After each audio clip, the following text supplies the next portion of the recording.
Take 12. If you want the run uncut, yeah. Unapologetic from the jump, yeah. And no politics in this club, just dirt from the streets and the creeks in the mud. Take 12. Best podcast for the Seahawks, #1 sports talk, yeah, we got it on live. Take 12. Every episode 12 hot takes, and we reppin' for Seattle, my place. Take 12. It's the Take 12 podcast Super Bowl extravaganza.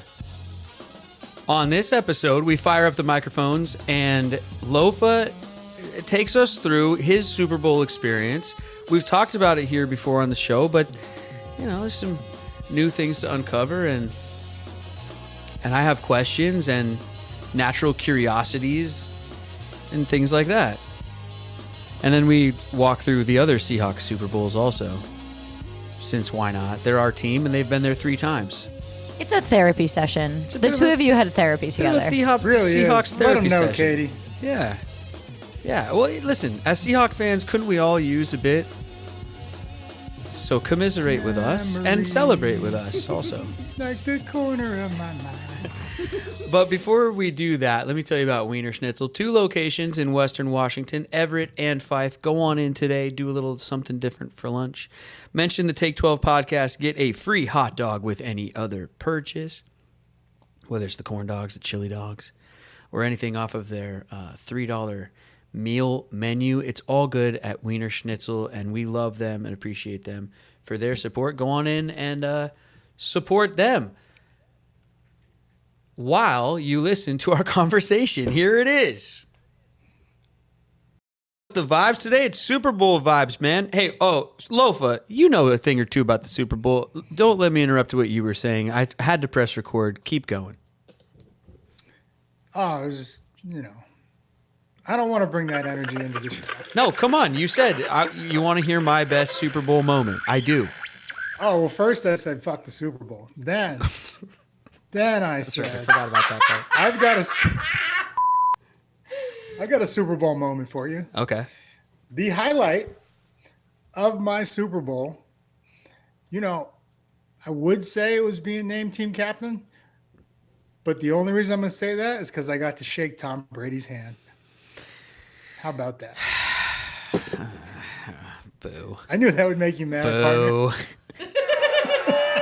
Boo. No. Because the MVP from the previous year gets to do the coin toss. Mm-hmm. Yeah. All right. Have you ever hung with Tom other than that, or ever met him in other moments, or just at the 50-yard line? No, that was it. Oh. Grand opening, grand closing.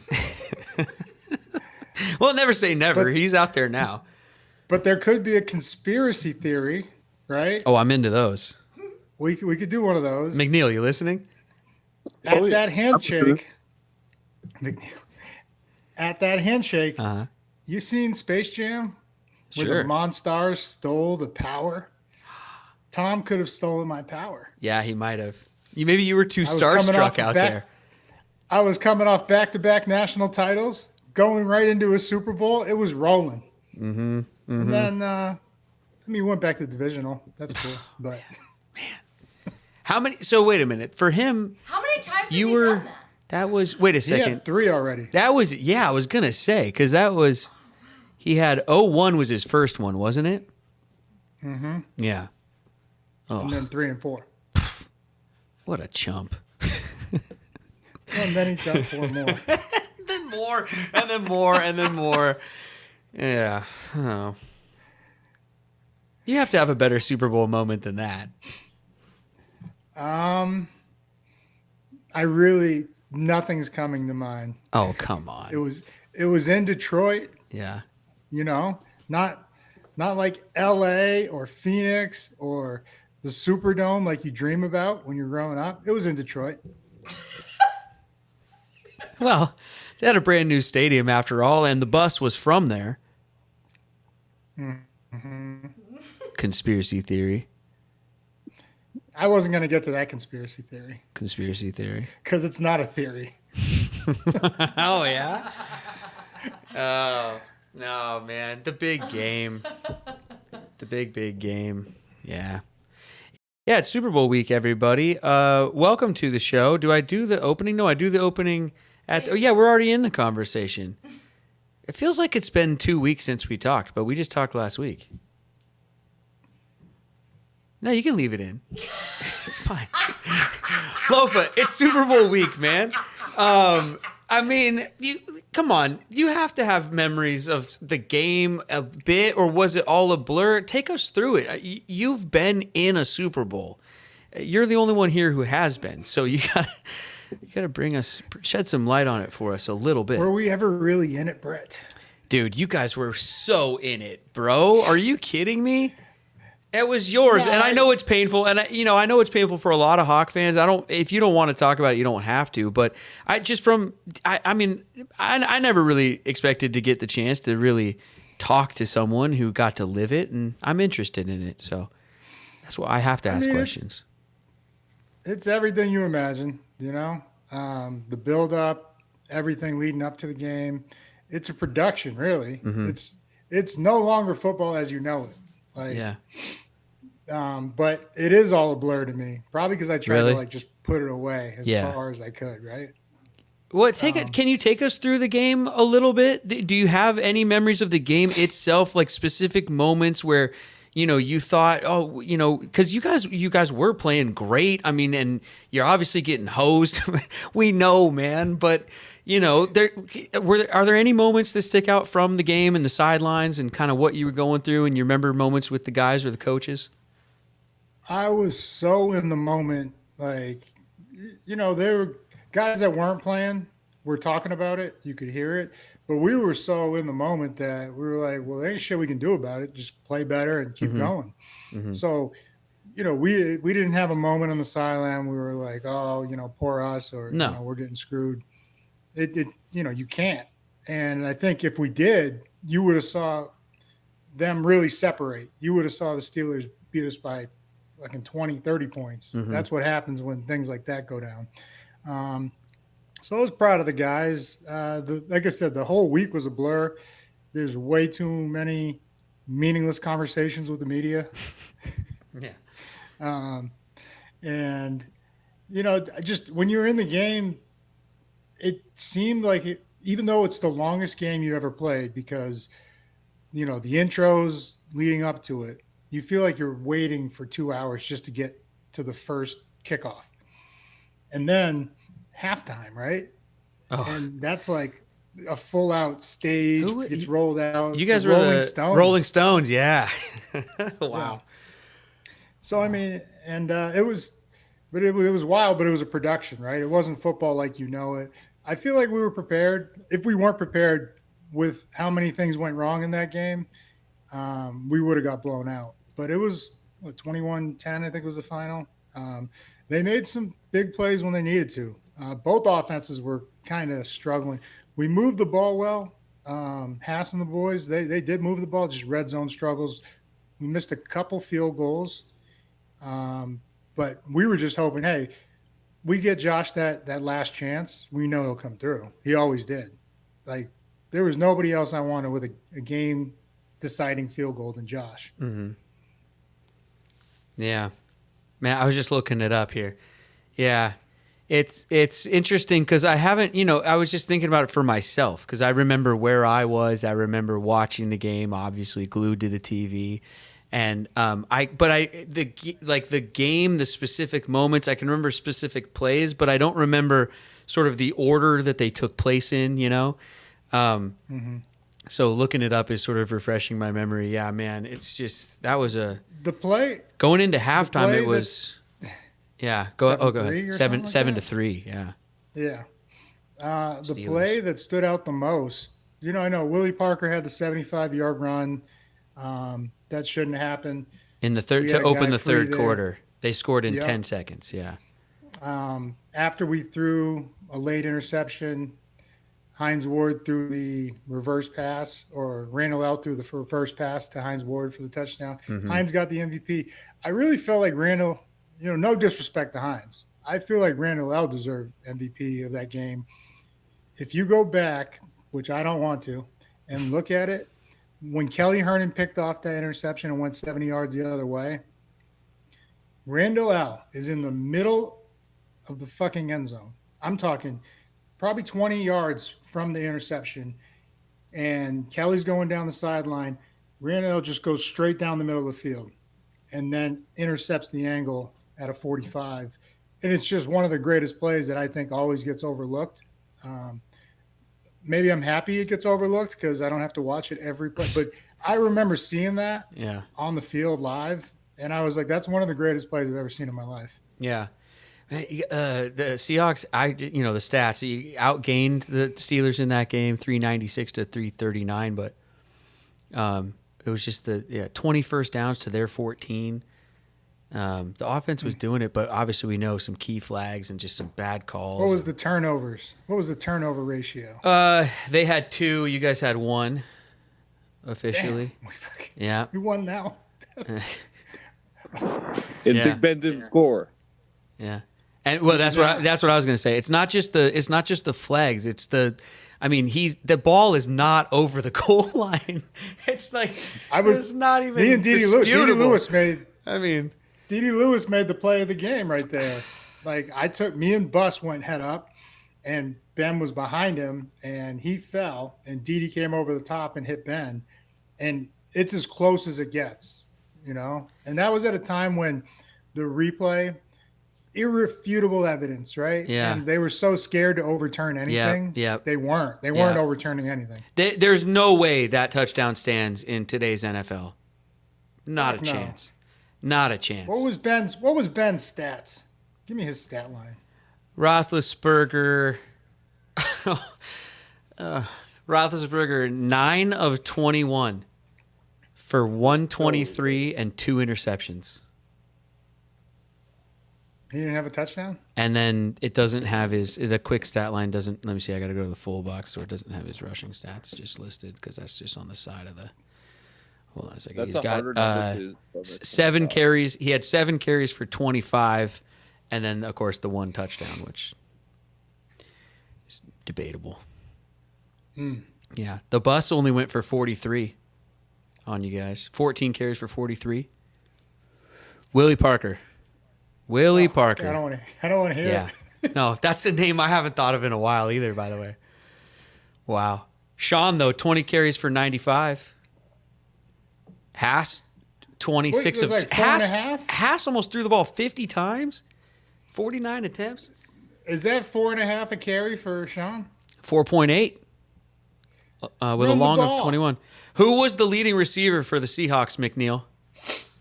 Trivia. Who was the leading receiver? Jack. I'm going to pretend I didn't hear Lofa, but I'm going to guess. I'm not going to guess wrong, so I'm not guessing. Come on. You got to give us a guess. Bobby Ingram. Okay. Lofa, who'd you say? Had to be DJ. I feel like we've thrown the ball like 10 times. Any other guesses? Anyone else in the room? Any guesses that the leading Seahawks wide receiver yardage-wise? The only other possibility is Joey J. I know he had a long one. Well, Bobby Ingram had 6 receptions, however, did not finish with the most yards. Joe Jaravicius, 5 receptions for 93 on the day. Joey was a beast. It's an interesting little trivia thing there. How about our man Lofa? You guys want to guess how many tackles in the game? 14. No. 14 from McNeil. Lofa, do you remember? 6. Katie, you got a guess? 12. 9. 6 of them solo. Yeah. And then they got you for a PD. Is that pass defended? Yeah, I don't want to talk about that one. I was supposed to be in the deep middle of the field in my defense, literally. In your defense and your defense? Yes. Uh-huh. Yes, pun intended. And they threw, it was a stick route, and 3 went to the flat. And it was like, when you're the middle linebacker, you have deep middle and cover 2, you're just supposed to get your ass back. That's the curl players. And Leroy was right there. But I believe it was like a 2nd and 10 or 3rd and 10. Third quarter, we were facing that side. Yeah, it was third quarter. And I jumped it because I was like, well, I have no other threat deep. 2 and 3 went out. 1 goes vertical. He goes to the safety. So just animal instinct. I jumped it. And then I looked back at Ben. I was like, he's not going to throw this. And then he looked at me and he was like, I'm going to throw this. And he fucking threw it. And so last second, instead of jumping in front, which I had done, so it's same route I picked in Philly. I batted it, and Leroy almost caught the deflection. I thought he did because I couldn't see behind it was Jeremy Tooman was the tight end. But yeah, I still think about that fucking play. I thought you didn't want to talk about it. I think I had to. Yo, how about some linebacker play in that game, though? I mean, you got 9 tackles, six solo. Leroy Hill, and by the way, leading tackler on the team in total tackles, Lofa in that game. And then Leroy right behind you with 8 total tackles, 7 of them solo. How about your linebackers, McNeil, in that game? Come on, right? They're going crazy. We've had really good linebackers forever, it seems like. Absolutely. And then Bulware. Bulware also is on there, man. What else? Who had the... Our linebacker tried to tackle Bo Jackson on the goal line in the 90s. Yeah, it's true. Did they, though? I don't know if they did. Work on your references there a little bit. Let's see here. Sacks. Anybody get a sack that you remember, Lofa? Oh, yeah. There was one. Grant Wistrom? Yep. One sack of Ben that day. Anyway.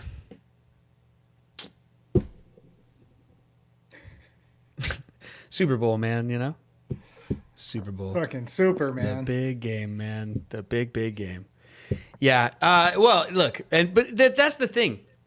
You look at this website here, and it doesn't show the full story, you know? And you rarely get the full story when any of these big games are decided, really. Yeah, go ahead. Well, let's go to it then. What was the penalties?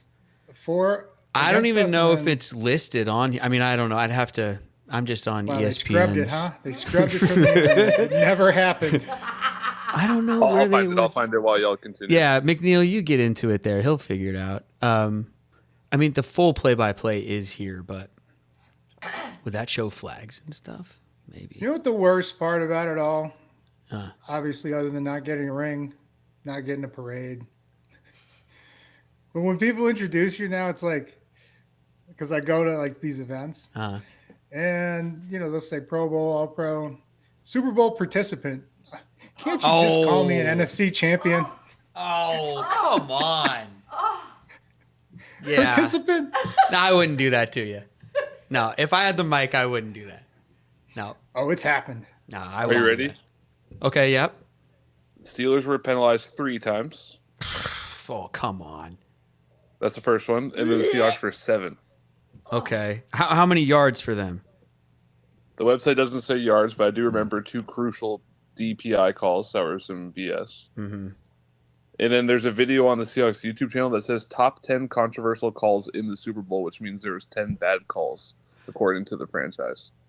Yeah. Well, the NFL Network has that show Top 10, and they used to have top 10 bad calls, and I think like number 1 or at least number 2 was just the entire Super Bowl that Lofa played in was always listed on NFL Network as just not like one bad call, just that whole game was just a bad call. It's just so, and it felt so Seattle, man. I got to tell you, like being a fan my whole life, and you had just gotten there, but to have that happen to my team, it felt just so Seattle. It was like it couldn't have gone any other way against you guys. You were doomed just by the city you hailed from. I mean, I'm sorry. It's the way it goes up there sometimes. The only one that I really had issue with, I get the D-Jack push off. They were both, jostling back and forth, what have you. Yeah. The offsides, there's 2 actually, now that I think about it. The offsides that they didn't call when they called Locklear for holding and Haas hit Jeremy Stevens to like the 2 or 3 yard line. Yeah. They called Locklear for holding. The nose, Hampton, and Higgins, the DN, were both offsides. And so that's what we thought the flag was for. We're like, all right, yeah, decline it. And then they started marching us backwards. We were like, what the fuck? And then I think a play or two later, Haas throws the pick, and he makes one of the greatest tackles I've ever seen in Super Bowl history. He goes through a guy around the thigh boards, to get the guy that's on the sideline, and it was amazing. And then they start marching off another 15 because they call block below the waist. Yes, that's right. It was just, and then like a play or two later, the reverse touchdown happened. But yeah, that's right. Those are two that were. Sorry. Yeah. The block below the waist. Yeah. And in fact, they even called it a block. It's a tackle. It's not even calling it what it was. Calling a quarter. It was a beautiful tackle too. Can you imagine if they threw a flag on Patrick Mahomes for making a tackle after he throws an interception? I was really proud of Haas, man. That was a beautiful tackle. Yeah, it was. If he misses that, that's 7 right there. Mm-hmm. Yeah. Ugh. Yeah. Well, anyway, how about some epicseats.com? Epicseats.com, everybody? Or should we move on to talk about the new Super Bowl? Or yeah, more of a want to get away moment with the energy we were just displaying. Okay, let's go Delta. Delta.com. Delta.com. Delta. Delta.com, everybody. Want to get away? Yeah. You know what, man? Like, I know, look, I didn't play in the game. I know you feel how you feel about it and whatever. I have to tell you though, from a fan perspective, it is painful and it can suck to think about sometimes and all of the above. But at the same time, it is, and I've told you this before off mic, I'll tell you on mic. It's what launched the Seahawks to what they are now. It brought the city behind that whole team in a way that the city had never been behind that team before. I mean, you guys, like, what you guys did and really kicked off in our city, no matter how much it might be painful to look back at that, I think the real ones really understand, what you guys gave us. And I think we'll always be grateful for that, man. So I know it's painful, and it is for us too. But also we kind of have to laugh after a while because for us, it is just very Seattle. For you guys, I understand you can't laugh, but for us, it's just, yeah. 2013 helped a lot. About it. Right. 2013 did help a lot 2013 helped a lot for the fans, for sure. And I think, look, the NFL understood, man. They hiked that ball squarely over Payton's head. They were like, look, we're going to just give this one to Seattle right away. Here you go. Cliff Averill. That kickoff return was the best play I've watched live ever. Yeah, man, totally. Wait, hold on. You know what? Let's talk about good Super Bowl times. But yeah. I did start telling you about Delta, so let's finish that up. Delta.com, everybody. It's the only airline we fly around here. They are the best. They're always on time, most of the time. I don't think I can say always legally. I don't want their lawyers coming after me, but they're on the time most of the time, and they're very comfortable, and they're amazing. Yeah. Sign up for 12 status. Get ready for next year. Because the Seahawks, anytime they throw for a yard, you get an extra mile. So make sure you're signed up for 12 status, and it's delta.com, everybody. McNeil, you bring it up, but I wanted to talk about other Super Bowls since it is Super Bowl week, and our team has been 3 times, and no matter how joyful or painful it is, we're all fans. Let's talk about it. So then they go again, Lofa, and where were you for that one against Payton? In Costa Rica at a buddy's bachelor party. Wow. Just drinking beers, beautiful weather, and the Hawks rolling. Yes. I mean, it was total 180 from Detroit. From the first snap, you knew shit was on. It was incredible. And then you got one of the best offenses at the time, the best offense the league had ever seen with Payton. Mm-hmm. And you got one of the best defenses.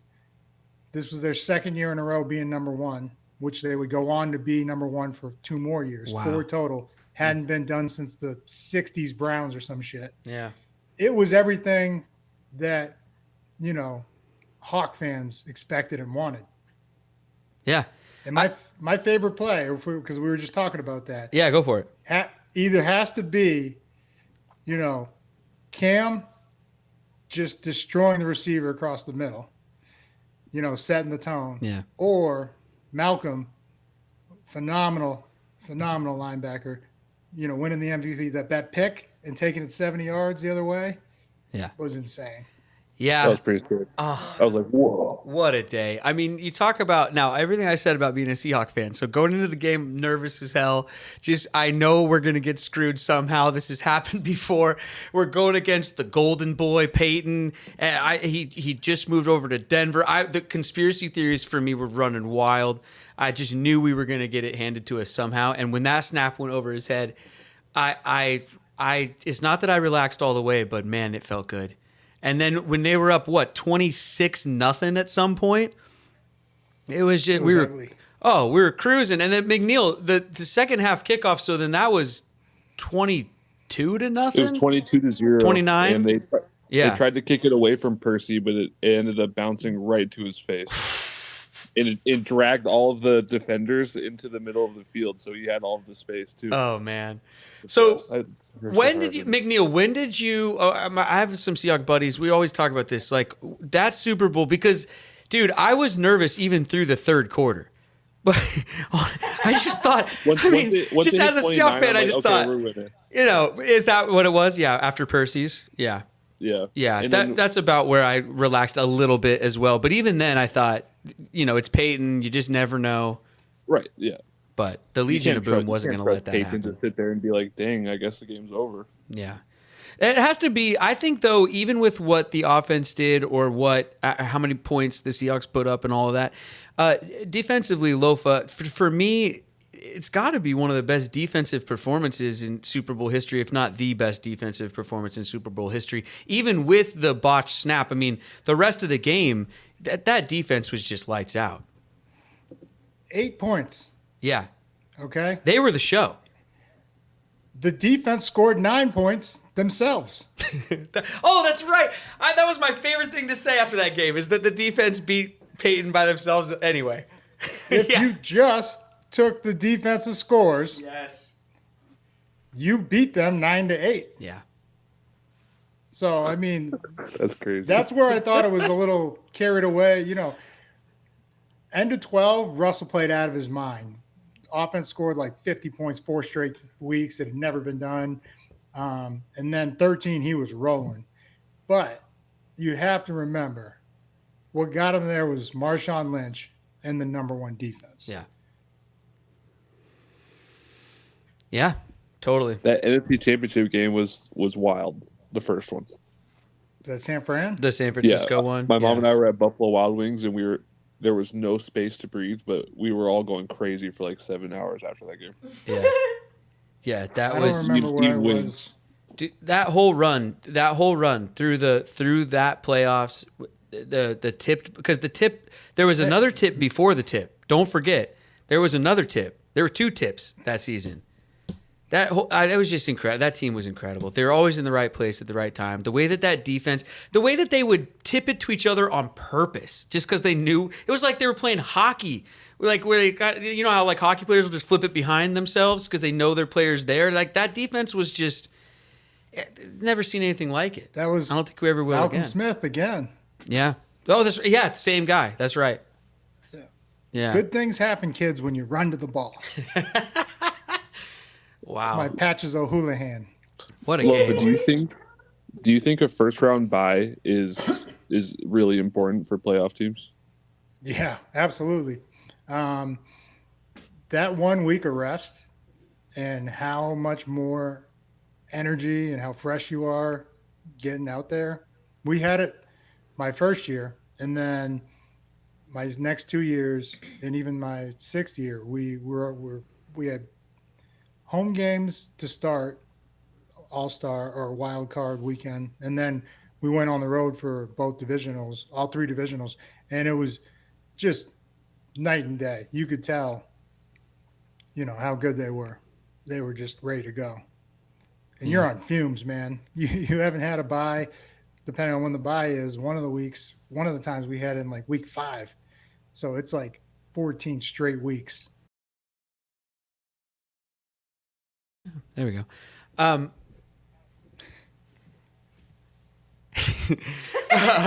Also, the defense was lights out, but the way that the offense was doing it and who they were doing it with, and we've talked about this 1,000 times, but like Doug Baldwin and Jermaine Kearse just both being undrafted beasts.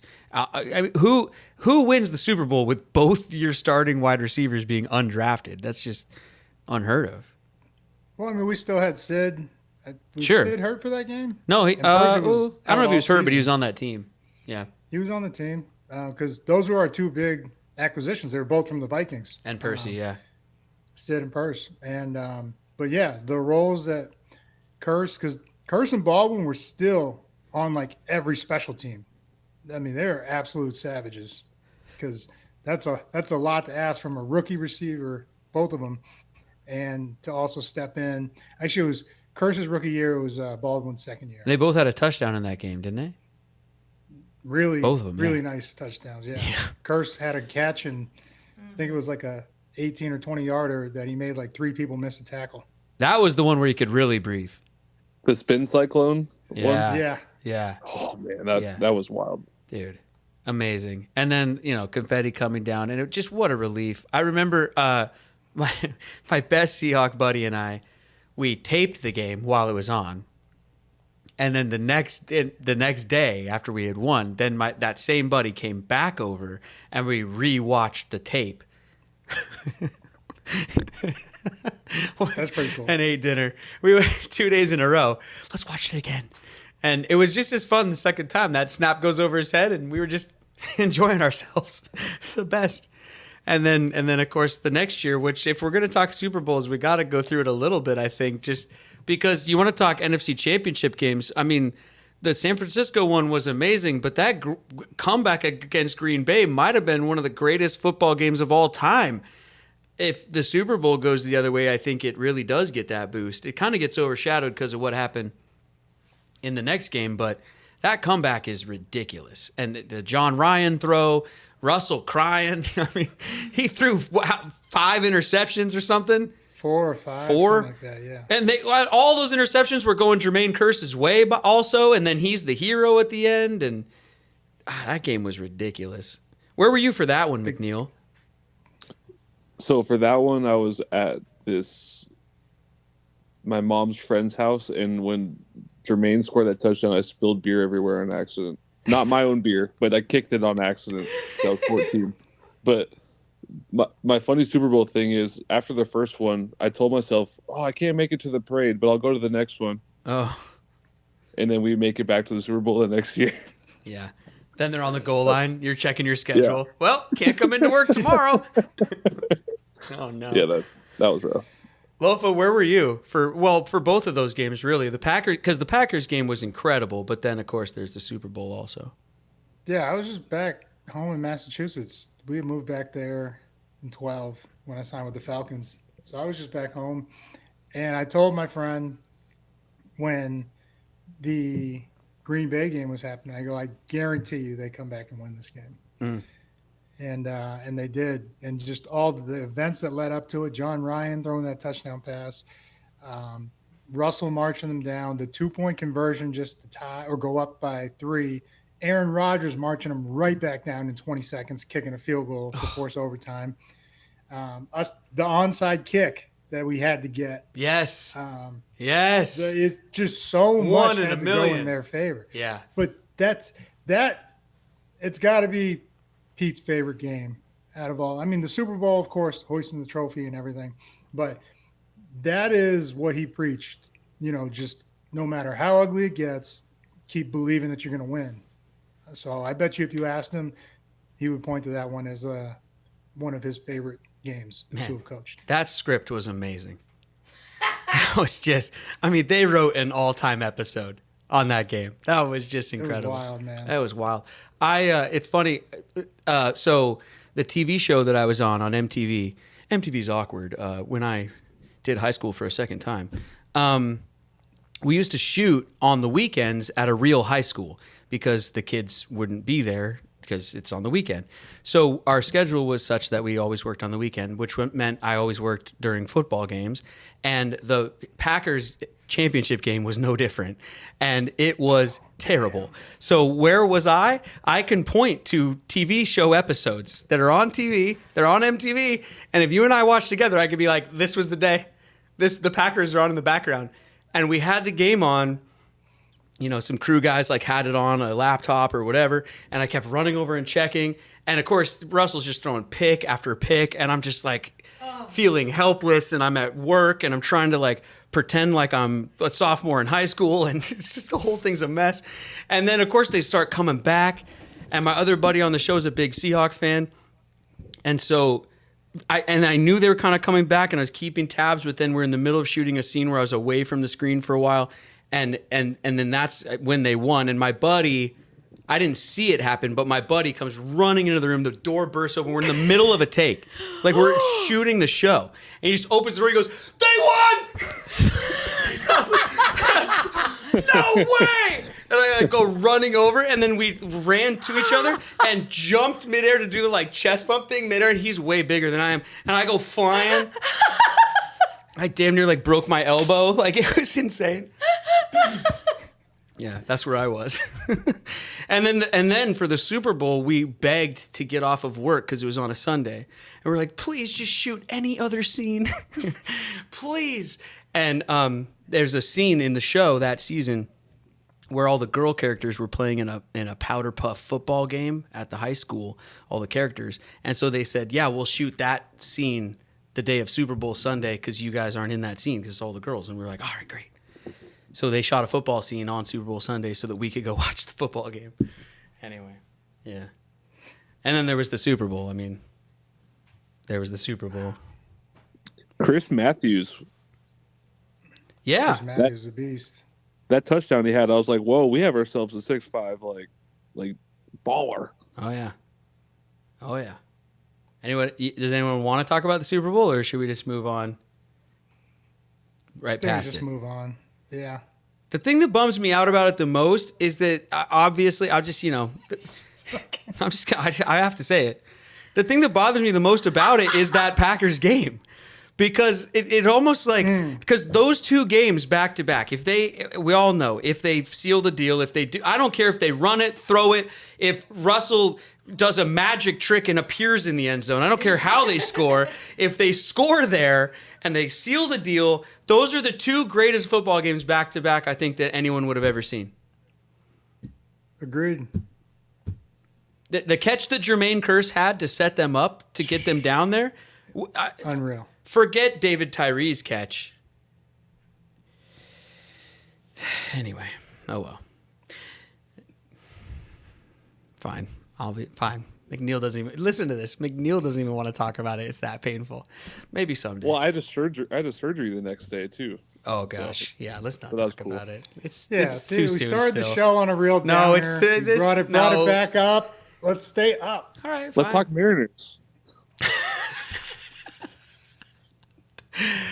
You know what? We've been stalling long enough. Before we get into the real Super Bowl and give you our predictions, we have to talk about some breaking news with our Seahawks. There's a new era. Whoever's going to take us to the next Super Bowl might be here now. Lofa, got to get your take on Mike McDonald. Not the singer from the Doobie Brothers. I had to look that up. Oh, wait a minute. You mean that guy? Yeah. But no, it's the young whiz kid on defense. He's a defensive guy. What are your thoughts? I mean, big news. That's a big get. Yeah. We are no longer coachless in Seattle. So that's been fun to do radio interviews lately. Not projecting who it could be, but what he did in Baltimore, I know it's a small sample size, but you lead the league in takeaways, points, and scoring. Yeah. It's never been done in the modern era of football. So I'm excited because what we need work on is the defensive side of the ball. So I know every lot of people are like, oh, let's go offense, because you see all these offense coordinators getting hired, and then there is like a stat kind of skewed in terms of playoff wins by an offensive head coach and a defense. You can either lead or you can't. And this man can lead. He's shown that he can lead. And so I'm excited to see who he adds to his staff. I think that's probably the most difficult part of being a first-time head coach but you have both Harbaughs to lean on in terms of hiring. He worked for both of them for several years. I think has a good relationship. They just hired a Harbaugh. See, there you go. Yeah, they hired Jay Harbaugh, the son Harbaugh. There you go. One of their kids. Yeah. Who's got it better than Jay Harbaugh? Exactly. Nobody. So they're going to bring some of that energy to the Seahawks. I'm for it, man. I like the hire. The NFL is changing all the time. I don't think anyone can predict this versus that or whatever. Like offensive coach, defensive coach, who cares? Win. So I'm down for a new attitude. I think we talked about on this show that the names are there, the players are there. We think on paper, this roster is stacked, especially on defense. So if he can come in and have a bunch of ideas of how to put these players in the right place, that's what your coach is supposed to do, right? And so if the majority of your players are over there, it stands to reason you'd go with a coach that's a bit over there a little, and they can hire an offensive guy, right? McNeil, who do you want them to hire as a coordinator? I think that's the, on the offensive side of the ball, that's the real question. There's two names I think would be really cool. Is Bieniemy and then Grubb. If we could steal Grubb from the trader Kalen DeBoer, it would just be closure. For you, I guess. He's also a good OC. Yeah, no, he is. He's not hurt. Yeah. He's not hurt at all. He's a good offensive coordinator. Or Bieniemy too. Hey, what about Bieniemy though? Bieniemy, that's a name that everyone's throwing around. Last offseason, he didn't get hired as a head coach anywhere. Now this offseason, he didn't get hired again as a head coach, but seems like it would be a great hire. I'd be all for that one. Yeah, no, for sure. I mean, he went over there and put up some serious numbers with Hal. Hal was the leading passer for much of the season until the very end. But yeah, I mean, he has a good offense. He's had one in Kansas City and ran one over there, and he called the plays finally for the Commanders. So he looked like he's got what it takes, a good offensive mind. Mm-hmm. So it's a matter of time. He'll get his chance, man. These things are so crazy, and it's like coaches just get recycled. Like one guy, I was a coordinator here, and now I'm a coordinator over here. Like you get the chance to head coach, and then you'll bounce back down to coordinator. Like it is very hard to keep consistency, and you have to win. You win, and that'll keep the structure in the team. And even then, when you win too much, you get pillaged. Your coaching staff gets pillaged for all these new up and coming names. Yeah. So it's tough, man. It really is. What do you think about these new head coaches and the kit, the drip, the style? He came to the press conference in a hoodie and Jordans, which he's us. I love it, but also we're in a new era, aren't we? These coaches now. I mean, we're both wearing hoodies, so why can't they? But I'm just pointing it out. Hey, man, just be yourself. Yeah, I like it. It's the only way you're gonna succeed in this league. Seems like it's like the new uniform out there, though, isn't it? Joggers and a hoodie. Show off the ankles. I haven't kept up with the fashion that much. No, you look like you're fitting right in. No, it's just a hoodie. Okay. Katie, no suit at the press conference. Hoodie and Jordans. I love it. You like it? Love it. All right. Okay. He coached one of our players in 21. It's Mike Morris. Yeah, in Michigan. He was at the introductory thingy, whichever. Cool. The thingy. The thing where he was wearing the Jordans. McNeil. It's like when he walked into the big room and they're all like, "Woo!" Does he keep the basketball hoop? Yeah, he better. Or else what? You go down there with a torch? How are you not sure that Pete didn't take it with him? Well, Pete's still in the building, isn't he? Oh, yeah. Yeah. I haven't seen him much in there. Hey, what about the Super Bowl that we're gonna play? They're gonna play in a minute here. Let's talk about that. EpicSeats.com. They probably got seats to the Super Bowl, or if you have Super Bowl seats and you want to sell, you can do it with EpicSeats.com. Everybody, mention Take 12 and receive an extra $12 when you, or receive an extra $12 per ticket that you sell with them, or get 12% off when you spend $100. It's EpicSeats.com, everybody. We talked a lot about it on the last episode. We'll touch on it in this episode. We're a Seahawks podcast, so that's why we talk mostly Seahawks. But the Chiefs and the Niners are going to play a game to determine which one of them gets a trophy. And then we all have to suffer with one of them being the Super Bowl champion. I'm rooting more for the players in this one than I am for the teams, I have to be honest. There's a couple players on both teams that I actually like and root for, even some Niners, no matter how gross that is. But I can't really root for either team, Lofa, but you can tell us what's going to happen. Mahomes gets his third ring. Boom. Done. Go Clydesdales.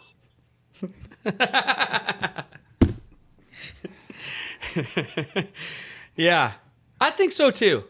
I think they're going to win this one, and not just because of Taylor Swift, but because of Taylor Swift and State Farm. And Pfizer. Yeah. Or it could be the new Madden Jinx. We'll see. Yeah. Oh. Yeah.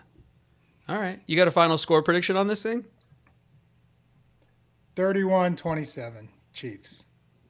Ooh. That's a good game. He's played his best in the biggest games. And the Niners have to play perfect. And what does that mean? Hand the ball off to McCaffrey. And Purdy doesn't have to be perfect. He just can't turn the ball over. That's how you beat these guys. Because that is a tough defense that the Chiefs have. For the first several years, first 3 or 4, it was all on Mahomes' arm. Now it's a well-balanced team, and I don't think the Chiefs' defense is getting enough credit for what they did, on the road against Josh Allen, on the road against Lamar. It's going to be a tough day out there. But I think points will be – you got to score points to keep up with these guys. How many roughing the passer calls will Mahomes get in his favor? 3. Oh. 3, that's a lot. Man. Lofa, when was the last repeating champion, if there is one? The Patriots. I think 3 and 4. 3 and 4. It would have been the Seahawks. Oh, interesting. Vegas too. It's gonna be a fun game. Yeah. Somewhat. You guys, producer Katie's telling me wrap it. I'm going. Yeah. It was a nice Who you therapy got for session MVP? all of you. There's the I got theme Kelsey song. for MVP. There's the theme song. You got Kelsey for MVP? Yep. Oh boy. They might. Well, he's gonna have to have at least one, but he's gonna have to have 2, unless he has just a ton of yards. He's going to get it all. 1 TD and 120 plus, they might give it to him. He's got to have like 6 or 7 receptions and a big one that changes the game. Otherwise, they give it straight to Mahomes. One reason they could give it to Kelsey is so they get Tay-Tay down on the field, because they want her down there. They're going to have Taylor Cam. Will she make it? Won't she make it? I got 8 receptions, 110 yards, 2 touchdowns. Boom. Oh, you guys told me proposal. I wrote this down because you guys told me to bring this up. You guys, everybody listening, watch for Mahomes getting the roughing calls because his helmet is so loose and sits so high on his head that it looks like his helmet snaps back even when it barely gets touched. I think he does it on purpose to get those calls. And by the way, good for him. That's called playing the game, Holmes. Savvy vet. It's called playing the games, Mahomes. His helmet is tall. It's like 2 feet tall. Yeah, he does. I'm telling you, he does that on purpose so that it flops around and it looks like he gets hit harder. He does take some shots though. He's a tough guy, Tough kid. but the optics on it help get those flags, and good for him. I'd do it too. Maybe Purdy should loosen that thing up. How are we feeling about Usher? Somebody, we have someone on just cutting out stuff all the time, right? Okay, good. I'm excited for Usher. I don't really. It kind of like made me raise an eyebrow when I heard it. I was like, huh, really? Because it doesn't scream Vegas or anything. Like it sort of is non-contextual a little, but. That's the part where Lofa gets up and gets another Stromboli, though, isn't it? Yeah. No, I watch the commercials. I look for commercials. Yeah. You guys can watch the commercials, too. Email us which one's your favorite. Seahawkspod@gmail.com. Hey, that's it for us, everybody. Thanks to Wiener Schnitzel. Thanks to Delta. Thanks to Epic Seats. Simply Seattle, Pack Back. All of that. Enjoy the big game, and we will be back next week to tell you what we thought of everything that happened and all the penalties and all the shots of Taylor Swift and all of the controversy or whatever, or the power going out or the bets coming in, whatever. We'll be here to talk about it all. Break us down, Lofa. You got it, partner. Katie? Huh? I don't know. McNeil, what do you got? Mike McDonald. Oh, new coach on 3, new coach on me. 1, 2, 3. Mike McDonald, the new coach. Yay! New coach. Yay! We're excited.